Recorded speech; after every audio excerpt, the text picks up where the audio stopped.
ಕೆನಡಾದಲ್ಲಿ ದುಷ್ಕರ್ಮಿಗಳಿಂದ ಬರ್ಬರವಾಗಿ ಕೊಲೆಯಾದಂತಹ ಕನ್ನಡಿಗ ಚಂದನ್ ಕುಮಾರ್ ಪಾರ್ಥಿವ ಹುಟ್ಟೂರಿಗೆ ಆಗಮಿಸಿದೆ.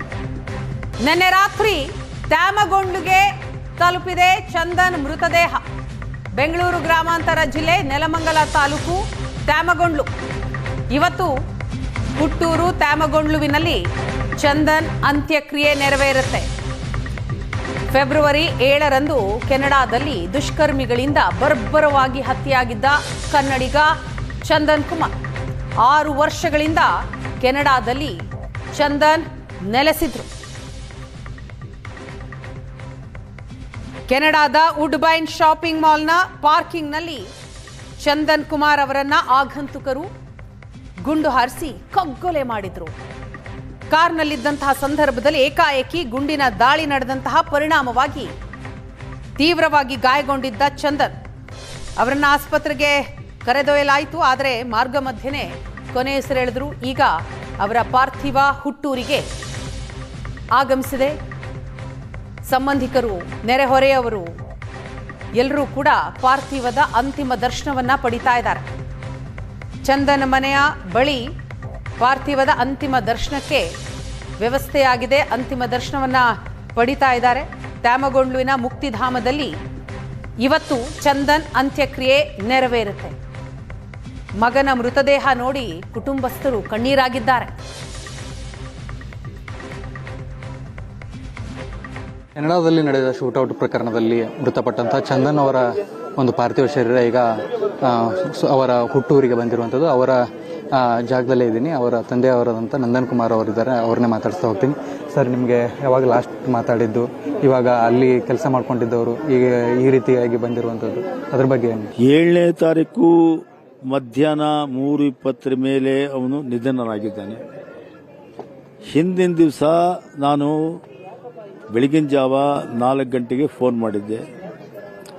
ನಿದ್ದೆ ಮಾಡ್ದೇನೆ ಈಗ ಫೋನ್ ಮಾಡ್ತಾ ಇದೀಯಾ ಅಂತ ಹೇಳ್ದ. ಇಡು ಇನ್ನೊಂದ್ಸಲಿ ಮಾಡುವಂತೆ ಈಗ ನಿದ್ದೆ ಮಾಡು ಅಂತಂತ ಹೇಳಿದೆ. ಅದಾದ್ಮೇಲೆ ತಿರ್ಗಾ ನಾನು ಆತ ಬೆಳಿಗ್ಗೆಗೆ ಫೋನ್ ಮಾಡ ಅಂತ ಅಂದ್ಕೊಂಡೆ. ಅವಾಗ ಫೋನ್ ಮಾಡಿದ್ರೆ ಅವನ್ನ ಮಲಕೊಂಡಿದ್ದ. ಏನು ವಿಷಯ ಹೇಳು ಅಂತಂದ. ಏನಿಲ್ಲಪ್ಪ, ಹೆಂಗಿದೀಯಾ, ಏನು ಸಮಾಚಾರ, ಏನಿಲ್ಲ, ಏನೋ ಯಾವುದೋ ಒಂದು ಹೆಣ್ಣು ನೋಡಿದ್ದು, ಅದು ಫೋನ್ ಮಾಡ್ದ, ಹಾಗೆ ಅಲ್ಲೇ ಮಾಡಿದೆ, ಎತ್ತಲಿಲ್ಲ, ತಿರ್ಗಾ ಮಾಡ್ತೀನಿ ಅಂತ ಹೇಳ್ದ. ನಾನೀಗ ಬಿಸಿ ಇದ್ದೀನಿ, ತಿರ್ಗಾ ಮಾಡ್ತೀನಿ, ಅದೇ ಲಾಸ್ಟ್.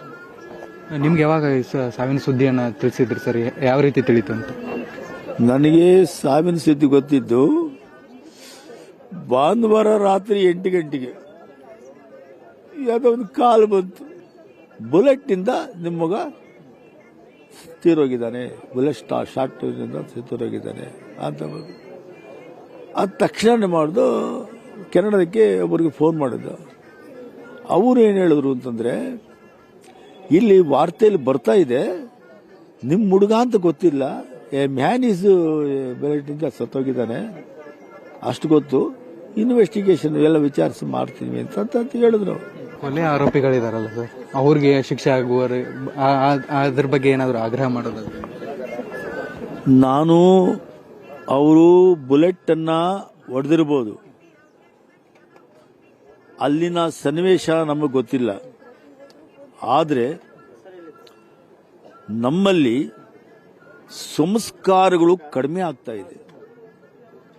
ಈ ಸಂಸ್ಕಾರಗಳು ಎಲ್ಲಿ ಕಡಿಮೆ ಆಯಿತು ಅಲ್ಲಿ ಮನುಷ್ಯನಿಗೆ ಬೆಲೆ ಇಲ್ಲ, ಮಾನವೀಯತೆಯ ಮೌಲ್ಯಗಳನ್ನು ಬೆಳೆಸ್ಕೊಂಡಿರಲ್ಲ.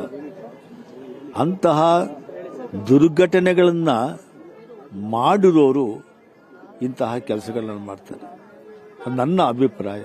ಕ್ಯಾಮರಾ ಪರ್ಸನ್ ಶಿವಕುಮಾರ್ ಜೊತೆ ಪ್ರವೀಣ್ ಜಮಖಂಡಿ, ಏಷ್ಯಾನೆಟ್ ಸುವರ್ಣ ನ್ಯೂಸ್, ಬೆಂಗಳೂರು. ಕೆನಡಾದಲ್ಲಿ ಆಕಸ್ಮಿಕ ಮರಣವನ್ನು ಹೊಂದಿದ್ದಾರೆ. ಅದು ಕಾರಣ ಕೂಡ ಇನ್ನು ಯಾರಿಗೂ ಕೂಡ ಗೊತ್ತಿಲ್ಲ. ಇವತ್ತು ನಾವು ಅವ್ರನ್ನ ಕಳ್ಕೊಂಡು, ಅವ್ರ ತಂದೆ ತಾಯಿ ಪಾಪ ಒಬ್ಬನೇ ಮಗ, ಅವ್ರ ತಂದೆ ತಾಯಿಗೆ ನಾವು ಸಾಂತ್ವನ ಹೇಳ್ತಕ್ಕಂಥ ಒಂದು ಕೆಲಸವನ್ನು ನಮ್ಮ ತ್ಯಾಮಗೊಂಡ್ಲುವಿನ ಎಲ್ಲ ಜನರು ನಾವು ಮಾಡ್ತಾ ಇದ್ದೇವೆ. ನಿನ್ನೆ ರಾತ್ರಿ ಏನು ಪಾರ್ಥಿವ ಶರೀರ ಬಂದಿದೆ ಅದರ ಒಂದು ಪೂರ್ಣ ಪರಿವಾರದ ಕೆಲಸವನ್ನು ನಾವು ಇವತ್ತು 3 ಗಂಟೆಗೆ ಮಾಡಬೇಕು ಅಂತ ಅವರ ತಂದೆ ತಾಯಿ ಕೂಡ ಹೇಳ್ತಾ ಇದ್ದಾರೆ. ಅದ್ರ ಜೊತೆಗೆ ನಾವೆಲ್ಲರೂ ಕೂಡ ಅವ್ರ ಜೊತೆಗೆ ಇರ್ತೇವೆ. ಒಂದು ಧೈರ್ಯವನ್ನು ತುಂಬತಕ್ಕಂಥ ಒಂದು ಕೆಲಸವನ್ನು ಮಾಡಬೇಕು ಅಂತ ನಾವೆಲ್ಲರೂ ಕೂಡ ತೀರ್ಮಾನ ಮಾಡಿಕೊಂಡಿದ್ದೇವೆ. ಆ ದೇವರು ಅವರ ಆತ್ಮಕ್ಕೆ ಶಾಂತಿಯನ್ನು ಕೊಡಲಿ. ಅದರ ಜೊತೆಗೆ ಅವರ ತಂದೆ ತಾಯಿಗೆ ಮತ್ತು ಅವರ ಕುಟುಂಬಸ್ಥರಿಗೆ ಆ ದೇವರು ಅವ್ರನ್ನ ಈ ನೋವನ್ನು ತಡ್ಕೊಂತಕ್ಕಂಥ ಒಂದು ಶಕ್ತಿಯನ್ನು ಕೊಡಲಿ ಅಂತ ನಾನು ಕೇಳ್ಕೊತೀನಿ. ಕೆನಡಾದಲ್ಲಿ